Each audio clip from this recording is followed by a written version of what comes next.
유도무기를 발사한 지 이틀 만에 미일 정상이 전화통화를 갖고 북핵 문제 등을 논의했습니다. 국정원은 북한의 발사체가 도발 목적으로 보이진 않는다고 밝혔습니다. 검찰이 오늘 대검 간부회의를 열고 수사권 조정 대응 방안을 논의합니다. 대국민 설득에 나설 예정인데 조국 민정수석은 입법 과정에서 조정안이 추정 보완될 것이라고 밝혔습니다.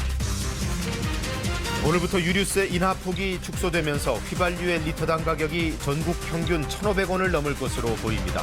국제유가 인상과 겹쳐 석 달도 안 돼 200원 정도가 오른 셈입니다.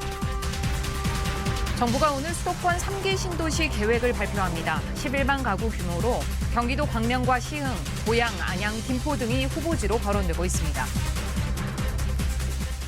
북한이 러시아와 정상회담을 갖고 발사체를 쏘자 미국은 일본과 머리를 맞대고 뭔가를 논의하는 분위기입니다. 어젯밤 트럼프 대통령과 아베 총리의 전화통화가 있었습니다. 북핵 문제를 논의했다고 합니다. 대북 전담인 비건 특별대표는 아예 도쿄로 들어갑니다. 오늘과 내일 이틀에 걸쳐 북한 문제를 집중 조율한다고 했습니다. 미일 양국의 공조가 상당히 긴밀해 보입니다. 워싱턴 이재원 특파원의 보도입니다. 트럼프 미국 대통령과 아베 일본 총리가 우리 시간 어젯밤 전화 통화를 했습니다. 북한이 신형 전술 유도무기를 발사한 지 이틀 만입니다. 트럼프 대통령은 트위터에 북한 그리고 무역에 대해 아베 총리와 매우 좋은 대화를 나눴다고 썼습니다. 아베 총리도 통화 후 기자들에게 최근 북한 정세에 대해 의견 교환을 하고 향후 대응에 대해 면밀하게 조율했다고 밝혔습니다. 비건 미 대북정책 특별대표는 오늘과 내일 이틀간 도쿄에서 북핵 문제를 협의합니다. 미 국무부는 북한이 최종적이고 완전하게 검증된 비핵화 증진 노력에 대해 논의할 것이라고 설명했습니다. 비건 특별대표는 이어 9일 서울을 방문해 한미 워킹그룹 회의에 참석합니다. 정부는 국제기구를 통한 대북 인도 지원 집행 가능성을 타진할 것으로 알려졌습니다. 비건 특별대표의 한일 방문은 미리 예정된 일정이었지만 북한이 발사체를 쏜 이후의 움직임이라 긴장감이 더해지는 분위기입니다. 미 국무부는 이례적으로 북한 자유주간이 끝난 다음에 북한 인권 관련 성명을 냈습니다. 수십 년간 북한 정권은 주민들이 인권과 기본적 자유에 대한 지독한 침해를 겪게 했다. 이런 학대를 심각하게 우려하고 깊이 고심하고 있다고 밝혔습니다. 지난 3월 국가별 인권 보고서 발표 때 빠졌던 지독한이란 표현이 성명에 다시 들어갔습니다. 국무부의 인권 성명이 나온 시점이 주목됩니다. 북한이 발사체를 쏜 이후입니다. 미국 의회에선 트럼프의 대북 정책을 비판하며 북한 제재를 보다 강화해야 한다는 여론이 확산되는 분위기입니다.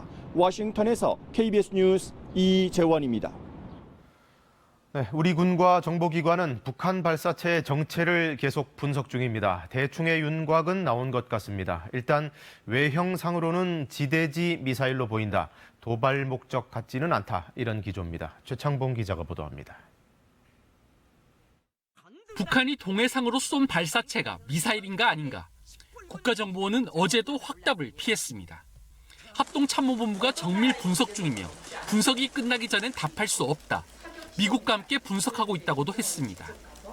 또 발사체의 재원과 경로, 사거리 등 분석할 것이 복잡하고 많아 오래 걸릴 수 있다고 밝혔습니다.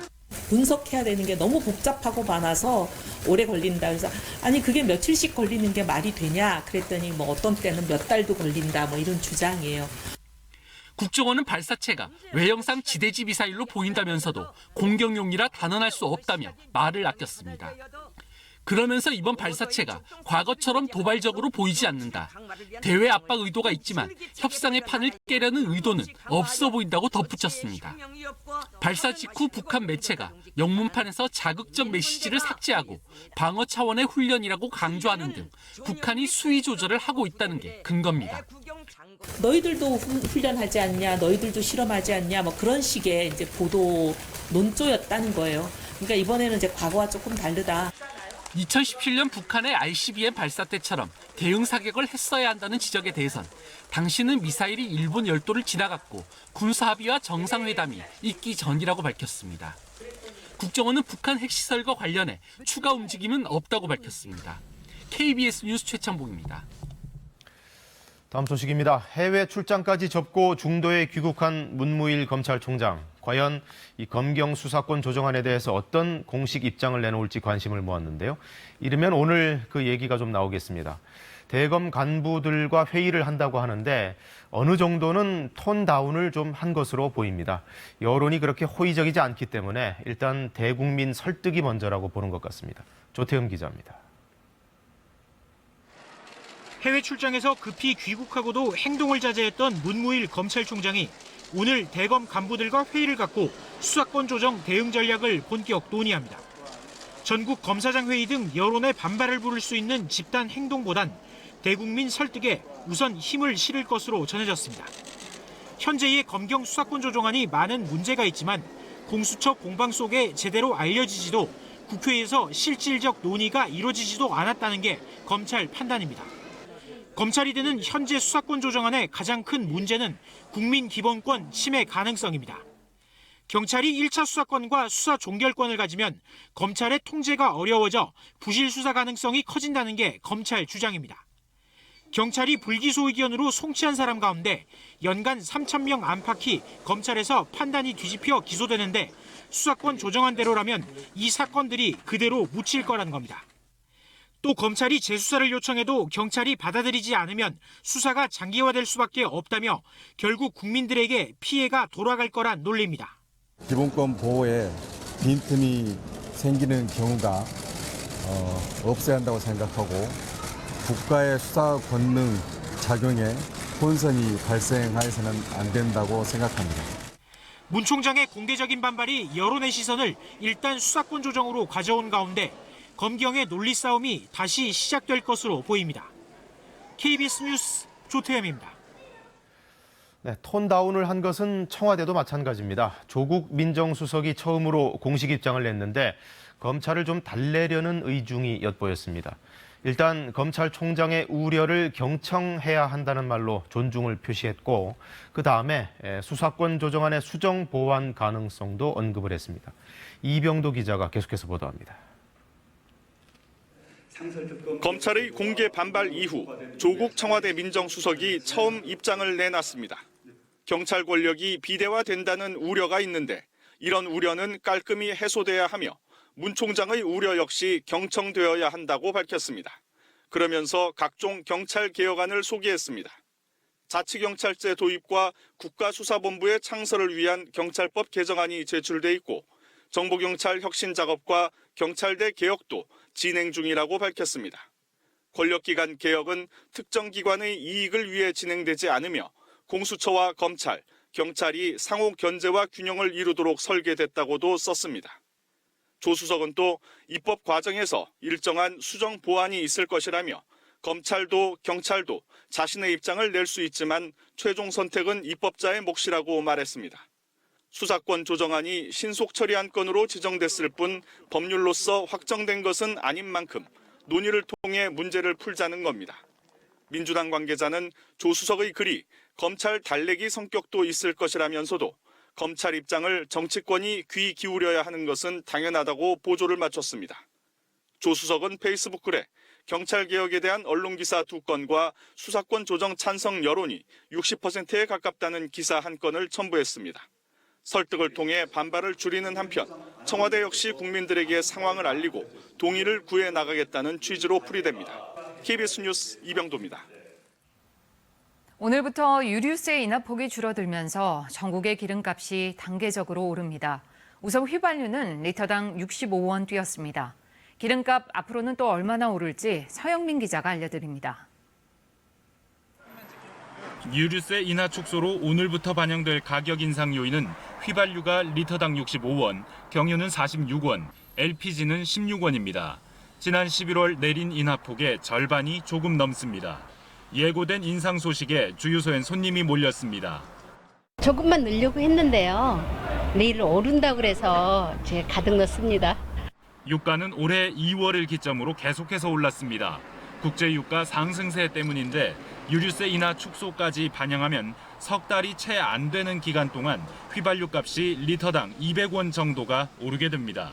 전국 평균은 리터당 1,500원이 넘을 것으로 보이고 서울은 1,600원 선까지 넘을 것으로 보입니다. 계속 오르죠. 계속 오르고 최근에 되게 많이 오른 것 같고 또 오른다 그래가지고 오늘. 당장 경제에 미칠 여파가 우려됩니다. 한 번이 아닌 두 번에 걸쳐 유류세를 되돌리기로 한 것도 경제에 줄 부담을 덜기 위해서입니다. 최근 0%대 물가 상승률이 이어지고 있지만 경기 회복세가 약한 상황에서 유가가 큰 폭으로 오르면 민간 소비와 기업 투자에는 부담이 될 수밖에 없습니다. 중소자영업자를 중심으로 부담이 가중될 수가 있겠고 기업의 투자라든가 가계의 소비가 위축되면서 우리 경기에 부정적인 영향을 미칠 우려가. 시민단체들은 유류세 인하 때는 주유소들이 기름값을 천천히 내렸다며 당장 오늘 인상분을 계산해보고 갑자기 많이 올리진 않았는지 감시하겠다고 밝혔습니다. 정부는 매점 매석이나 사재기 행위에 대한 집중 단속에 들어갔습니다. KBS 뉴스 서영민입니다. 정부가 오늘 3기 신도시 30만 채 공급 지역 가운데 마지막 택지 지구를 발표합니다. 지난해 공개된 19만 가구에 이어 오늘은 11만 가구의 공급 계획이 발표되는데요. 신도시와 도심을 잇는 교통망 개선책도 함께 공개될 것으로 보입니다. 이슬기 기자입니다. 정부가 3기 신도시 조성을 위한 3차 신규 택지 계획을 오늘 공개합니다. 11만 가구 규모로 정부 서울청사에서 김현미 국토부 장관이 직접 발표합니다. 앞서 정부는 주택시장 안정을 위해 수도권 택지에 30만 가구를 공급한다는 내용의 3기 신도시 개발 계획을 내놨습니다. 지난해 9월과 12월 발표된 1, 2차 계획에서는 남양주 왕숙과 하남 교산, 경기도 과천 등의 19만 가구의 공급 계획이 확정됐습니다. 오늘 발표될 3차 계획에는 남은 11만 가구의 주택 공급 방안과 함께 광역교통망 개선 계획도 함께 공개될 것으로 전해졌습니다. 3차 계획 후보지로는 경기도 광명 시흥과 하남 감북, 고양 화전동 장항동, 안양과 김포시 등이 거론되고 있는 것으로 알려졌습니다. 6월 말로 예상됐던 추가 계획 발표 시점이 앞당겨진 것에 대해 국토부는 2차 계획 발표 당시 예고했던 시점과 큰 차이가 없다고 설명했습니다. 하지만 최근 서울 주택가격 하락세가 주춤한 것과 입지 보안 문제 등을 복합적으로 고려해 정부가 발표를 앞당긴 것 아니냐는 관측도 나오고 있습니다. KBS 뉴스 이슬기입니다. 사건 사고 소식입니다. 서울 강서구의 한 주택에서 불이 나 한 명이 다쳤고 부산에서는 한 달간 비어있던 원룸에서 불이 났습니다. 전국 곳곳에서 발생한 화재 소식 김수영 기자가 정리했습니다. 주방 조리기구들이 새까맣게 탔습니다. 어제 오후 6시 20분쯤 서울 강서구 방화동의 한 주택에서 불이 났습니다. 불은 20분 만에 꺼졌지만 54살 양모 씨가 얼굴에 2도 화상을 입고 병원에서 치료를 받았습니다. 또 집기류 등이 불에 타 소방서 추산 240만 원의 재산 피해가 났습니다. 소방당국은 양 씨가 음식물을 조리하던 중 부주의로 인해 불이 난 것으로 보고 있습니다. 소방대원들이 창문을 깨고 집 안으로 들어갑니다. 어제 오후 5시 40분쯤 부산시 중구의 한 원룸에서 불이 나 20분 만에 꺼졌습니다. 이 불로 다친 사람은 없었지만 원룸 내부 8제곱미터가 불에 탔습니다. 경찰과 소방당국은 불이 난 원룸이 한 달 넘게 비워져 있던 것으로 보고 정확한 화재 원인을 조사하고 있습니다.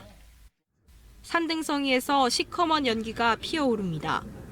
어제 오후 2시 10분쯤 강원도 홍천군의 한 야산에서 난 불이 저녁 7시 반쯤 다시 살아났습니다. 불은 산림 0.02헥타르를 태우고 2시간 반 만에 꺼졌습니다. 소방당국은 벌초 더미에서 불길이 다시 살아난 것으로 보고 재발화 여부를 주시하고 있습니다. 어제 오후 4시쯤에는 충남 청양군의 한 양계장에서 불이 나 닭 15,000마리가 폐사했습니다. 소방당국은 양계장에서 불이 피어올라 신고했다는 농장주의 진술을 토대로 정확한 화재 원인을 조사하고 있습니다. KBS 뉴스 김수영입니다. 4월 임시국회는 본회의 한 번 열지 못한 채 오늘로 끝납니다. 자유한국당의 장외 집회는 계속됩니다. 장혁진 기자가 보도합니다. 지난 2일 부산역에서 정부 규탄 집회를 열었던 자유한국당이 다시 부산을 찾습니다. 황교안 대표는 광안리 해변 기자회견을 시작으로 20여일간 전국의 시장과 마을회관 등을 돌며 장외 투쟁을 이어갑니다. 패스트트랙 지정 철회와 함께 북한 발사체 사태에 정부 책임론을 강조할 것으로 보입니다. 한국당은 연휴 마지막 날인 어제도 정권 심판을 위해 국민과 함께 광장으로 나갈 수밖에 없다는 논평을 내놨습니다. 민주당은 한국당의 장외투쟁이 막말 경연장이 됐다고 비판하면서 거리가 아닌 국회로 돌아오라고 촉구했습니다. 바른미래당은 여야 모두의 책임 있는 자세를 주문했고 평화당은 한국당의 명분 없는 장외투쟁을 중단하라고 요구했습니다. 이 같은 대치 속에 4월 임시국회는 본회의 한 번 열지 못한 채 오늘 빈손으로 마감됩니다. 탄력근로제 단위기간 확대와 최저임금 결정구조 개편, 유치원 3법 등 각종 민생 법안은 또다시 국회에서 표류하게 됐습니다. 6조 7천억 원 규모 추경안을 처리할 국회 예결위원들은 이달 말 임기가 끝납니다. 민주당은 추경안만이라도 5월 임시국회에서 통과시키자는 입장이지만 한국당이 의사일정 논의에 응할지도 불투명합니다. 이런 가운데 민주당이 내일 새 원내대표를 선출하면 국회 정상화를 위한 물밑 협상이 본격화될 것이라는 전망도 나오고 있습니다. KBS 뉴스 장혁진입니다. 아역 배우를 전문적으로 키워준다는 연예기획사들이 제법 있습니다. 그런데 연기 수강료 같은 것만 받아 챙기고 출연은 안 시켜줘서 어린이들과 그 부모들의 마음에 상처만 주는 경우가 많습니다. 그 정도가 심하면 사기로 입건되기도 합니다. 민정희 기자가 취재했습니다. 연예인 지망생이던 홍 모양의 어머니는 지난해 1월 한 연예기획사로부터 전화를 받았습니다. 홍 양이 영화에 출연하게 됐으니 오디션을 보러 오라는 겁니다. 처음에 아무 저기도 안 넣었었는데 갑자기 애 얼굴 하나 보고 캐스팅 시켰다. 그래서 와가지고 촬영해라. 홍 양은 오디션 뒤 한 차례 단역 배우로 출연을 했습니다. 그 뒤 이 기획사는 홍 양을 더 키워주겠다며 한 달에 수백만 원의 교습비를 내는 계약을 맺을 것을 요구했습니다. 경찰에 적발된 연예기획사 대표 A씨 등은 이렇게 자녀가 방송에 출연할 것으로 믿은 부모들로부터 거액을 받아 챙겼습니다. 이곳은 피의자들이 운영하던 연예기획사 사무실입니다. 이들은 교습비 명목으로 15명으로부터 총 5억 원 가까이 챙겼는데요. 적게는 300만 원부터 많게는 7천만 원 가까이 낸 사람도 있었습니다. 하지만 출연은 단역으로 한 차례 또는 아예 안 됐고 출연 성사 노력도 거의 없었던 것으로 드러났습니다. 영화 촬영이 일정이 늘어진다 또는 아역 댄스 그룹에서 다른 배역들이 좀 문제가 있어서 결성하는데 늦어진다. 그러면서 계속 시간 끌기 하다가 연예인 지망생들의 교습비는 부모들이 아닌 기획사가 부담하는 게 업계의 원칙입니다. 정상적인 기획사는요, 고액의 돈을 요구하지 않습니다. 내가 재능이 있다는데 왜 비용을 달라는 거에 대해서 의심을 해봐야 된다. 경찰은 스타를 꿈꾸는 연예인 지망생들을 울린 연예기획사 대표 A씨와 직원 B씨를 사기 혐의로 검찰에 송치했습니다. KBS 뉴스 민정입니다. 트럼프 미 대통령이 중국산 수입품에 대한 관세를 추가 인상하겠다고 발표한 뒤 뉴욕과 유럽 증시가 일제히 떨어졌습니다.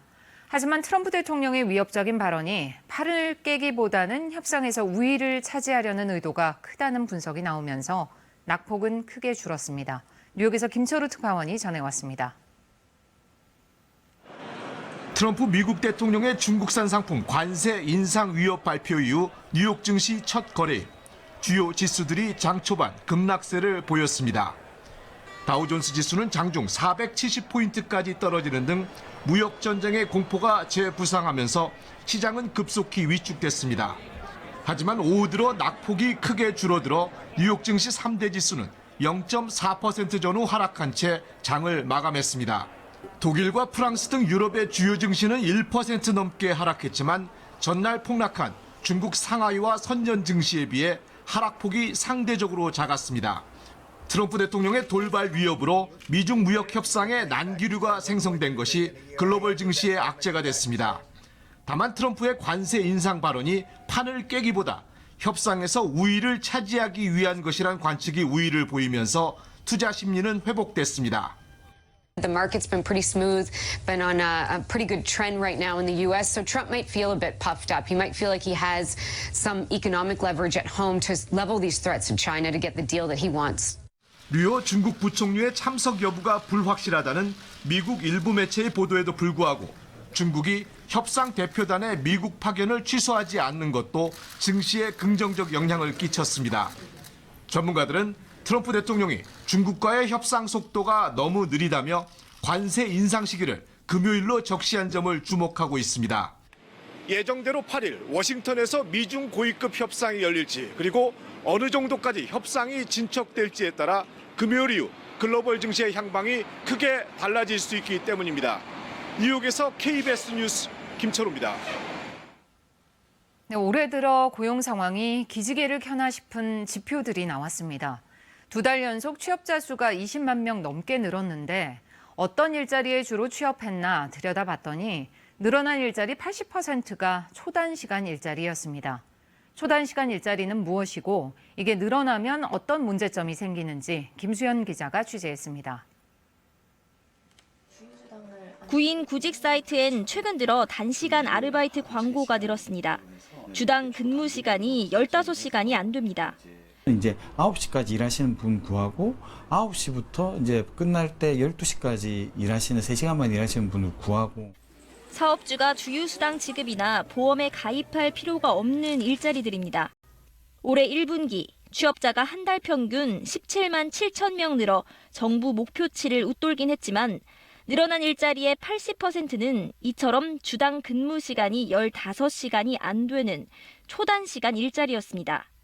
특히 최근 음식, 숙박업 등 자영업과 정부가 재정을 투입해 일자리를 만든 업종을 중심으로 초단시간 일자리가 1년 전보다 20% 이상씩 늘었습니다. 공공행정과 보건업, 사회복지 서비스업에선 초단시간 근로자가 10명 중 1명꼴을 넘어설 정도입니다. 자영업자들이 인건비 부담을 줄이려 아르바이트를 쪼개 고용하고 정부가 만들어낸 일자리 대부분이 단시간이기 때문으로 풀이됩니다. 취업자 수는 늘었지만 임금이 줄고 법적 보호를 받기 어려운 일자리만 늘었다는 얘기입니다. 특히 고용 안정성이 떨어지는 임시근로자에서 초단시간 근로자가 두드러지게 늘어 취약계층 타격도 우려됩니다. 근로시간이 줄음에 따라서 소득 감소로 나타나게 됩니다. 그리고 이거는 결국 취약계층의 소득 분배가 굉장히 악화되는. 정부는 일자리 여건이 미흡하다고 인정하면서도 또다시 단기 일자리를 만드는데 추경 예산 2천억 원을 넘게 배정했습니다. KBS 뉴스 김수현입니다. 오늘 아침도 복사 냉각에 의해서 곳곳의 기온이 아주 많이 떨어졌습니다. 쌀쌀한 아침인데요. 대부분 5도 아래 아침 기온으로 출발하고 있고 기온이 영하로 떨어진 곳도 있습니다. 내륙 곳곳에 서리가 내리고 물이 어는 곳도 있는데요. 하지만 한낮은 볕이 강해서 기온이 아주 쑥쑥 오르겠습니다. 때문에 장수의 일교차는 무려 20도가량 크게 벌어지겠고 서울의 한낮 기온 21도, 대구 23도 등으로 대부분 20도를 웃돌 것으로 예상됩니다. 건조한 날씨가 계속되고 있습니다. 건조특보가 조금 더 확대된 만큼 불씨 관리 잘해주셔야겠고요. 또 오늘도 대기 확산이 원활해서 전국의 미세먼지 농도는 보통 수준 유지하겠습니다. 대체로 맑은 날씨 보이고 있는 가운데 오늘도 고기압의 영향으로 쾌청한 하늘이 펼쳐지겠습니다. 다만 볕이 강해서 자외선 지수가 아주 높게 나타날 것으로 예상됩니다. 현재 기온은 서울이 8.5도, 안동 3.5도 등으로 대부분 10도 아래로 떨어져 쌀쌀한 아침인데요. 하지만 낮 기온은 대부분 20도를 웃돌겠습니다. 강릉의 한낮 기온이 25도까지 오르겠고 춘천과 청주, 대전, 광주, 대구는 23도 예상됩니다. 물결은 제주의 상을 중심으로 최고 3m로 높게 일겠습니다. 날씨였습니다. 가족의 생사조차 알지 못한 채 고통 속에서 살아가는 성인 장기 실종자 가족들이 전국적으로 상당히 많습니다. 하지만 장기 실종자를 찾아주는 제도적 장치가 미흡하고 또 개선책을 마련할 법 개정 작업도 요원하다고 합니다. 하선아 기자가 취재했습니다.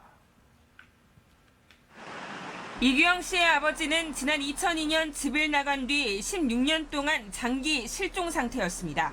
그러던 지난해 이 씨는 아버지가 2004년에 이미 숨진 채 발견돼 경찰에서 변사 사건으로 처리된 사실을 알게 됩니다. 경찰서에 찾아가 유전자 등록을 했더니 국과수에 이미 등록돼 있던 신원미상 사망자 DNA와 일치한 겁니다. 어딘가서 봤다는 분도 계시고 하니까 또 이제 어디서 잘 살고 계시겠구나 그 생각하고 있었는데 지금 이렇게 되고 나니까 너무 분통 터지고. 이 씨가 자발적으로 유전자 등록을 하지 않았다면 영원히 묻혀버릴 진실이었습니다.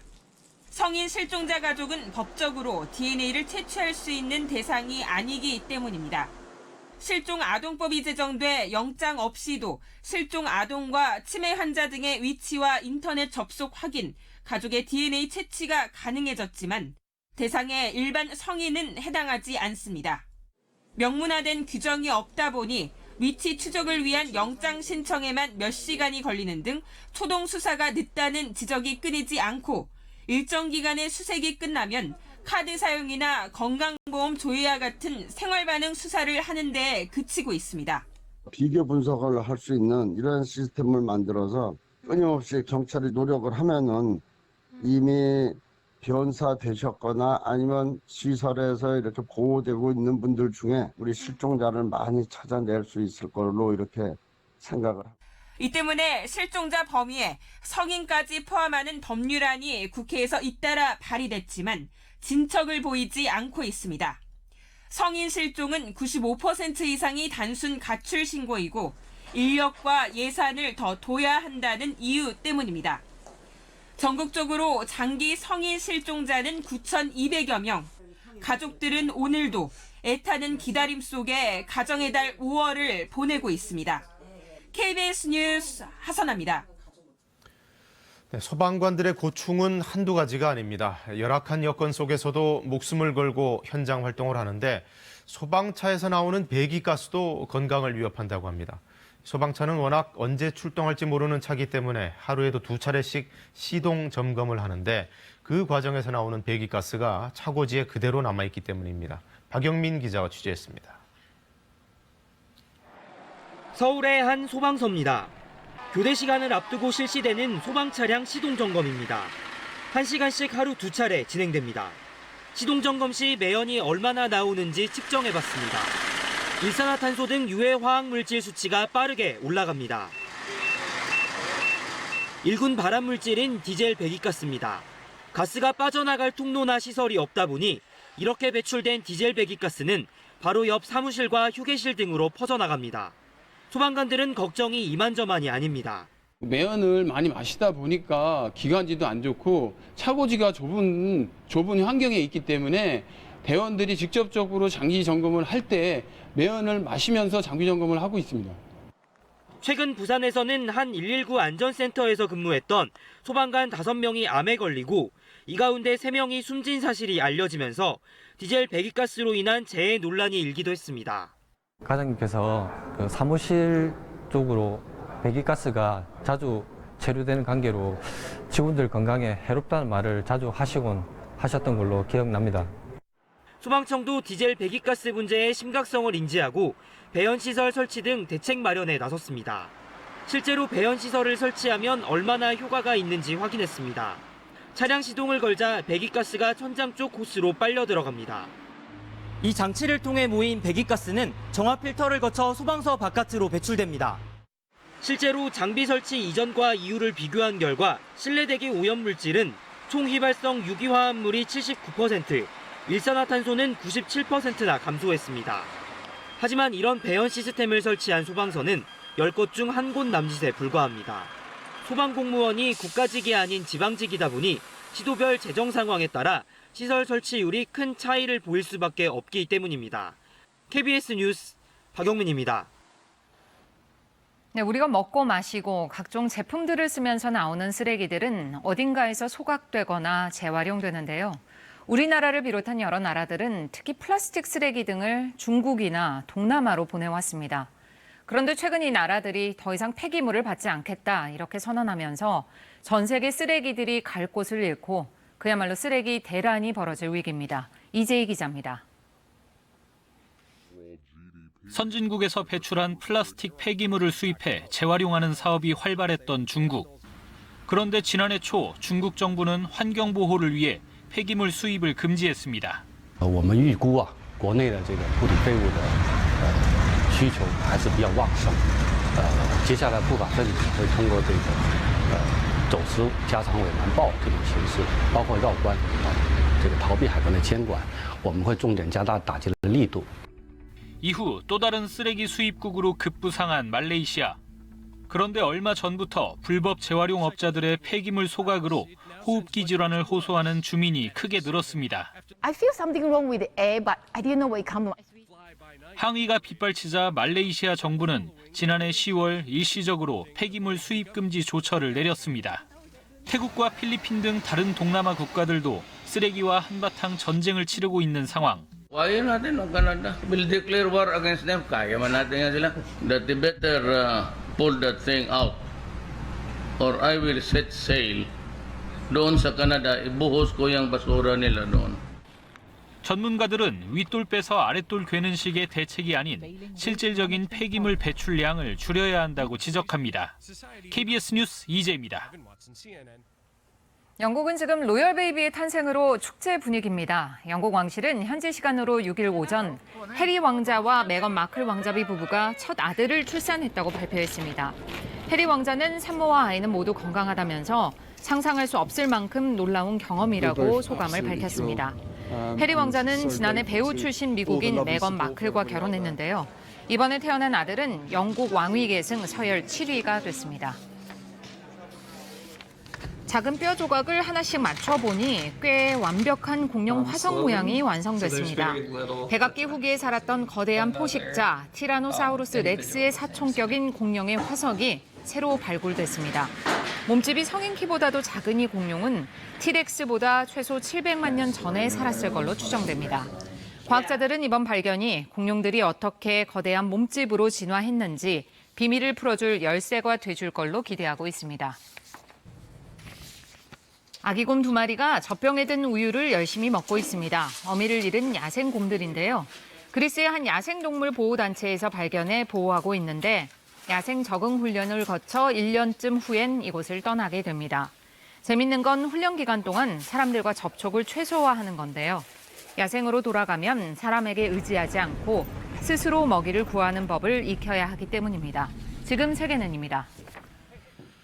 괭이 갈매기의 최대 서식지인 경남 홍도에서 갈매기들의 번식 시기가 점점 앞당겨지고 있다고 합니다. 이게 온난화와 관련이 있다고 하는데 김진화 기자가 가서 알아봤습니다. 경남 통영에서 50km 떨어진 작은 섬 홍도입니다. 매년 괭이 갈매기 수만 마리가 찾아옵니다. 섬 전체가 천연 기념물입니다. 곳곳에 빼곡히 둥지를 튼 갈매기들. 4월에서 8월 사이 이곳에서 알을 낳고 새끼를 기릅니다. 그런데 이 번식 시기가 최근 조금씩 당겨지고 있습니다. 2003년 4월 11일이었던 번식 시작일이 2년 전부턴 열흘 정도 빨라져 4월 초로 바뀐 겁니다. 생태 전문가들은 수온이 오른 탓으로 분석합니다. 먹이 사슬의 정점에 있는 괭이 갈매기의 번식 시기가 해양 환경의 변화에 영향을 받은 것으로 보고 있습니다. 수온이 올라가면 물고기가 번식지 주변에 일찍 모여들게 되어 이 시기에 맞춰 번식을 시작하게 됩니다. 기후변화로 바닷속 모습도 바뀌었습니다. 줄무늬가 선명한 범돔, 화려한 빛깔의 어랭놀래기 등 동남아 바다에서 볼 법한 아열대성 물고기가 근처 바닷속 어종의 절반 이상을 차지합니다. 열대, 아열대 기후 지역에 자생하는 식물인 고깔닭의 장풀. 국내에선 제주도에서만 서식하는 것으로 알려졌는데 지난해 홍도에서도 발견됐습니다. 온난화가 먹이사슬로 연결된 섬 생태계 전체에 영향을 주는 겁니다. 국립공원공단은 태안 난도와 독도 등에서도 온난화에 따른 섬 생태계 연구를 계속할 계획입니다. KBS 뉴스 김진아입니다. 자영업으로 성공하기가 너무 어려운 시절이 됐습니다. 그래서 요즘은 소액만 투자하고 가게 문도 주말에만 여는 등 탄력적으로 영업을 하는 창업 방식이 늘고 있다는데요. 황경주 기자가 둘러봤습니다. 주중 내내 닫혀있던 이 디저트 가게. 토요일 낮이 되니 문을 엽니다. 기다렸다는 듯 손님들이 줄을 섭니다. 주중에는 회사에 가고 주말에만 장사하지만 손해본 적은 없습니다. 시장 조사를 충분히 해본 다음에 임대료가 좀 저렴한 곳으로 들어와서 지금까지는 쭉 계속 완판하고 있습니다. 이 채식 음식점도 금, 토요일에만 문을 엽니다. 가게 주인의 본업은 요리 강사. 강사도 하고 음식도 팔고 싶어서 일주일에 이틀만 문을 열기로 했습니다. 한꺼번에 갑자기 가게를 빌리기에는 원래 하던 일을 접어야 되는 부담도 있었는데 이렇게 이틀만 빌리면 하던 일이랑 병행할 수도 있어서 술집 한 구석을 빌려 주말 오후에만 문을 여는 독립출판 전문 서점도 있습니다. 돈과 시간을 모두 쏟아붓는 기존의 창업 공식에서 벗어난 가게들입니다.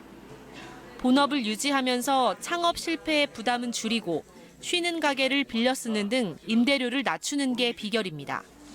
무엇보다 SNS로 영업시간, 신상품 등을 실시간으로 홍보할 수 있게 되면서 탄력적인 가게 운영이 가능해졌습니다. 인스타 보고 여기 마카롱집 오늘 신상 들어오고 문 열었다고 해가지고 찾으러 왔어요. 평소에 SNS 보고 맛집 같은 거 자주 찾으러 오고 해요. 손님이 오기만을 문 열고 기다렸던 가게들. 이제는 열면 찾아오는 가게로 진화하고 있습니다. KBS 뉴스 황경주입니다.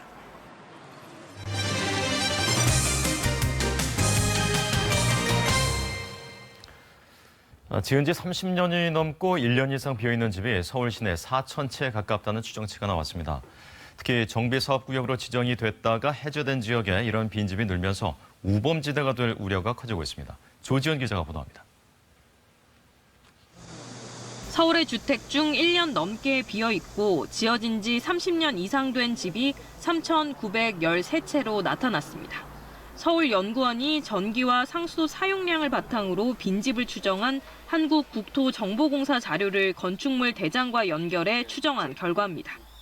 빈집은 성북구에 390여 채로 가장 많았고 종로구와 용산구가 뒤를 이었습니다. 연구원은 특히 정비사업 해제구역에 빈집 정비가 시급하다고 밝혔습니다. 정비사업구역으로 지정됐다 해제된 사직 2구역과 옥인 1구역, 충신 1구역, 성북 4구역, 도봉 3구역 등 5곳을 조사한 결과 200채 가까이 비어 있었습니다. 이 가운데 안전사고의 위험이 있거나 구조가 불량한 주택이 76%, 오랫동안 방치돼 폐기물이 쌓인 빈집이 79%에 달했습니다. 연구원은 정비사업구역 해제 절차를 밟으면서 빈집이 오랫동안 방치돼 결국 폐가가 된다며 우범지대로 전락할 가능성이 있다고 우려했습니다. 연구원은 현재 관련 통계로는 정확한 빈집 현황을 파악하기 어렵다고 설명했습니다. 2016년 통계청 주택 총조사에서 집계한 서울의 빈집 9만 5천 채는 미입주 상태의 신축 주택 등을 포함한 수치입니다. 서울시는 지난해 말부터 빈집을 전수 조사하고 있으며 올 연말에는 자치구별로 빈집 정비 계획을 세울 방침이라고 밝혔습니다. KBS 뉴스 조지현입니다. 모기가 발생하기 시작하는 5월이 되면서 각 지자체들마다 모기 방역을 본격화하고 있는데요. 특히 말라리아 위험 지역에 속하는 경기 북부 지자체들은 다양한 방법을 동원해서 방역에 힘을 쏟고 있습니다. 김민경 기자입니다. 경기도 고양시의 한 소하천 주변에서 모기 유충 제거를 위한 방역 작업이 한창입니다.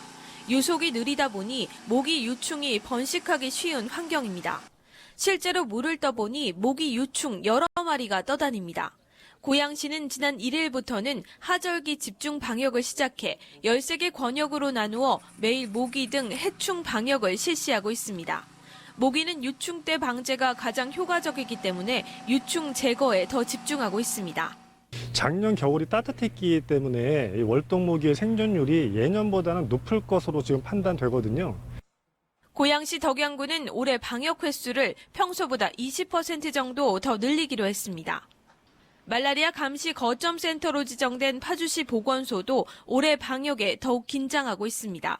보건소 자체 방역 외에 시 전체의 방역 효과를 높이기 위해 유문 등과 휴대용 방역기 각 120여 대를 지역 주민들에게 대여하고 있습니다. 파주시 새마을회 등 민간 위탁 방역반 29개 업체와 군부대 등이 참여하는 민관군 합동 방역대를 구성하기도 했습니다. 큰 면적을 갖고 있기 때문에 많은 큰 공간을 방역할 수 없어서 민간인 자율 방역을 유도하고 있습니다. 또 올해부터 방제 요원의 접근이 어려운 지역에 드론 방제 작업을 실시하는 등 다양한 방역 방식으로 효과를 극대화한다는 계획입니다. KBS 뉴스 김민경입니다. 바다 위에 불청한 구멍 갈파래와 괭생이 모자반이 제주 해안에 쌓이면서 악취와 경관 훼손에 이어서 어업 활동에도 악영향이 우려되고 있습니다. 수거는 하고 있는데 마땅한 처리 대책은 없는 상황입니다. 나종원 기자의 보도입니다. 해안선을 따라 푸릇푸릇 새싹이 돋아난 듯합니다. 하지만 가까이 다가가 살펴보면 바다 위 불청개 구멍 갈파래입니다. 갯바위 곳곳 하얗게 말라붙어 심한 악취까지 내뿜습니다. 풀밭 같고 좀 해변 같지 않고요.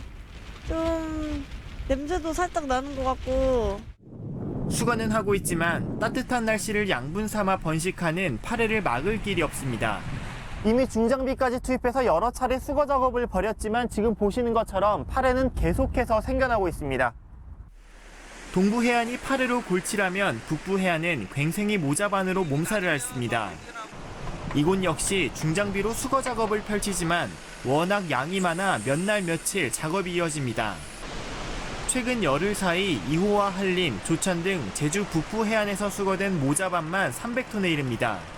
모자반 이게 들어와가지고 이제 이게 오래돼가면 막 냄새도 나고 하니까 이제 민원도 들어가고 그래서 이제 정화 작업을 하는 거죠, 정화 작업.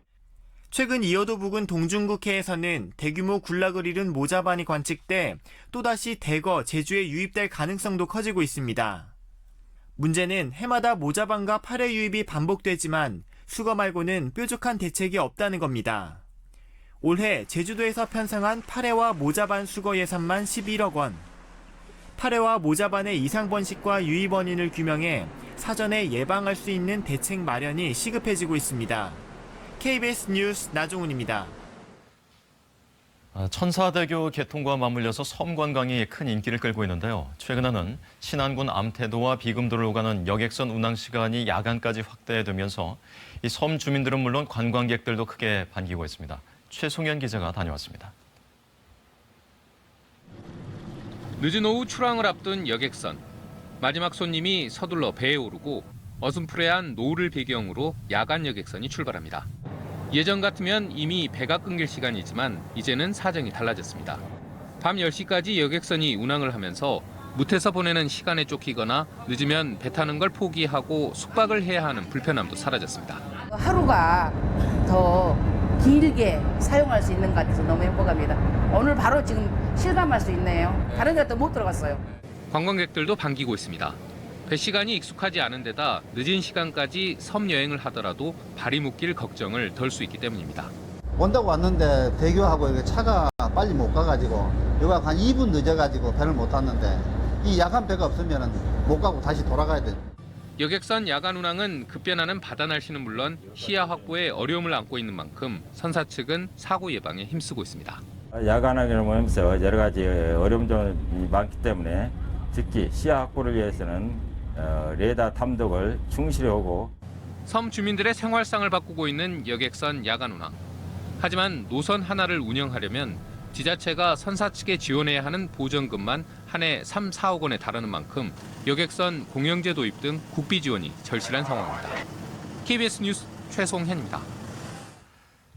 이 시각 현재 출근길 교통 상황 알아보겠습니다. 서울경찰청입니다. 안녕하십니까. 화요일 아침 교통정보입니다. 어린이날 연휴가 끝나고 시작되는 출근길 평소 화요일보다 밀리는 구간 많이 확인되고 있습니다.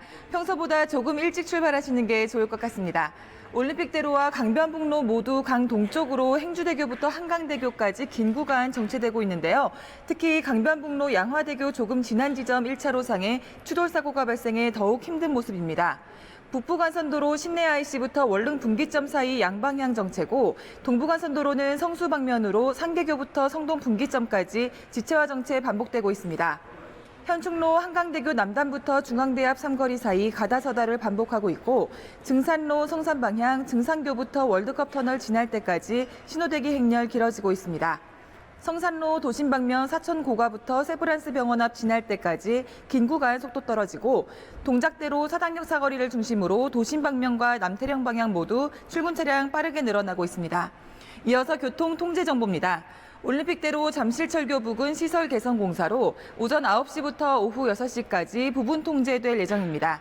서울경찰청에서 알려드렸습니다.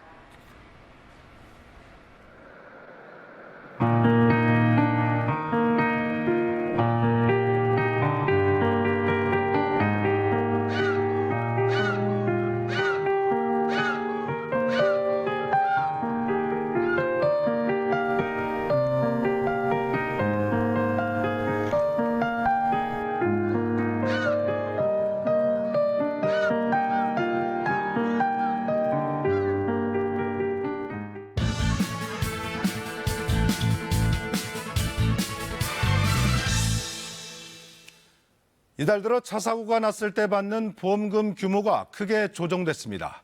보험업계가 보험금 산정의 연령 기준을 현행 60세에서 65세까지로 올렸기 때문입니다. 지난 2월 대법원이 육체 노동자의 일할 수 있는 나이, 즉 노동 가능 연한을 65세로 5년 상향한 데 따른 후속 조치입니다. 대법원 판결 이후 법원에서는 이를 확인하는 후속 판결이 이어지고 있습니다. 30대 교통사고 사망자와 정비사의 실수로 눈을 다친 레미콘 기사, 의료사고를 당한 미용사 등의 판결이 이미 정년 65세 기준에 맞춰 뒤집혔습니다. 현행 65세인 노인 기준을 손봐야 한다는 요구도 거세지고 있습니다. 정부는 진료비 감액 혜택을 받는 노인의 기준을 65세에서 70세로 올리는 방안을 내놓았습니다. 또 서울시는 노인들의 무임승차에 따른 적자 문제를 들어 지하철 요금을 인상하는 방안 등을 추진하고 있습니다. 하나같이 고령화와 관련된 우리 제도가 한계에 다다랐음을 확인시켜주는 징후들입니다. 이와 관련해 국책연구기관인 KDI, 한국개발연구원이 내놓은 최근 보고서는 주목을 받기에 충분합니다. 지금 추세라면 30년 뒤 2050년에는 생산 인구 대비 65세 이상 고령 인구의 비율이 70%를 웃돌고 결국 경제 성장률이 0%대로 추락할 거라는 게 KDI의 경고입니다. 이에 따라 지속 가능한 발전을 위해서는 현재 노인 기준 연령을 올리고 정년 제도를 개편해서 고령 인구의 경제활동 참가율을 끌어올릴 것을 권고했습니다. 노인 연령 기준과 정년 조정은 더 이상 미룰 문제가 아니라는 공감대는 어느 정도 형성돼 있습니다. 다만 재정 문제 못지않게 우리 사회의 고용 구조를 근본적으로 바꿔야 하는 사안의 민감성이 문제입니다. 자칫 청년 일자리 문제와 맞물려 세대 간 갈등으로 비화할 수 있다는 우려도 나옵니다. 그만큼 차분한 준비 작업을 거쳐 촘촘한 설계를 해야 하는 국가적 과제인 셈입니다. 하루빨리 공론화를 시작해 지혜를 모아야 하는 이유가 바로 여기 있습니다. 뉴스 해설이었습니다. 북한이 신형 전술 유도 무기를 발사한 지 이틀 만에 미일 정상이 전화 통화를 갖고 북핵 문제 등을 논의했습니다. 국가정보원은 북한의 발사체가 도발 목적으로 보이지는 않는다고 밝혔습니다. 검찰이 오늘 대검 간부회의를 열고 수사권 조정 대응 방안을 논의합니다. 대국민 설득에 나설 예정인데 조국 민정수석은 입법 과정에서 조정안이 수정 보완될 것이라고 밝혔습니다. 오늘부터 유류세 인하 폭이 축소되면서 휘발유의 리터당 가격이 전국 평균 1,500원을 넘을 것으로 보입니다. 국제유가 인상과 겹쳐 석 달도 안 돼 200원 정도가 오른 셈입니다. 정부가 오늘 수도권 3기 신도시 계획을 발표합니다. 11만 가구 규모로 경기도 광명과 시흥, 고양, 안양, 김포 등이 후보지로 거론되고 있습니다. 오늘 아침도 쌀쌀합니다. 기온이 많이 떨어졌는데요. 내륙 곳곳의 아침 기온 5도 아래에서 출발하고 있습니다. 서리가 내리고 물이 어는 곳도 있습니다. 특히 내륙과 산간 일부 지역을 중심으로 기온이 영하로 떨어진 곳도 있는데요. 하지만 한낮엔 햇볕이 강해서 기온이 쑥쑥 오르겠습니다. 오늘 장수의 일교차는 무려 20도가량 크게 벌어지겠고 서울의 한낮 기온 21도, 대구 23도까지 오르는 등 대부분 20도를 웃돌 것으로 예상이 됩니다. 건조특보가 조금 더 확대됐습니다. 건조한 날씨가 계속 이어질 것으로 예상되는 만큼 화재 사고 주의하셔야겠습니다. 오늘도 대기 확산이 원활해서 전국의 미세먼지 농도는 보통 수준 유지하겠습니다. 고기압의 영향으로 오늘도 쾌청한 하늘이 펼쳐지는 가운데 햇살이 강해서 자외선 지수는 매우 높게 나타날 것으로 예상됩니다. 자외선 차단제 바르시는 게 좋겠습니다. 현재 기온은 서울이 9.2도, 안동이 5도, 전주 6도 등으로 대부분 10도를 밑돌아 쌀쌀한 아침인데요. 하지만 한낮 기온은 대부분 20도를 웃돌겠습니다. 오늘 강릉의 한낮 기온이 무려 25도까지 오르겠고 춘천과 청주, 대전, 광주, 대구는 23도, 부산 20도까지 오르겠습니다. 물결은 제주 해상을 중심으로 최고 3m로 높게 일겠고 해상에 바람이 강하게 불겠습니다. 당분간 비 소식 없이 대체로 맑은 날씨가 이어지겠습니다. 날씨였습니다. 네, 화요일 뉴스 광장 마치겠습니다. 시청해주신 여러분 고맙습니다.